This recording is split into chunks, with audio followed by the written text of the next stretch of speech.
இதுக்கு cut wire வந்து நான் 36 எடுத்திருக்கேன். இங்கேருந்து இது வரைக்கும் 36 ஒயர் எடுத்திருக்கேன். 8.5 அடியிலேருந்து 8.5 அடி எடுத்திருக்கேன். இது வந்து நம்ம நார்மல் ஒயர், கிளாஸ் ஒயராக இருந்தால் உங்களுக்கு 8 போதும். நார்மல் ஒயர் போடுறதுனால இது 8.5 எடுத்திருக்கேன். 36 ஒயரு. பேஸ் வந்து பார்த்திங்கன்னா 15.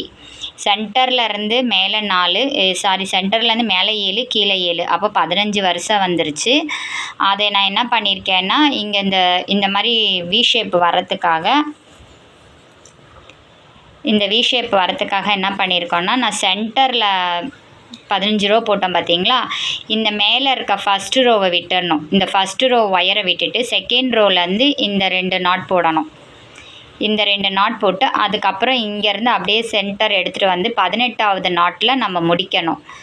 அதே மாதிரி இந்த சைடில் இருந்து நீங்கள் ஃபஸ்ட்டு ரோ விட்டுட்டு 2வது லைனில் இருந்து எடுத்து இந்த ஃபஸ்ட்டு ரோவும் 2வது லைனும்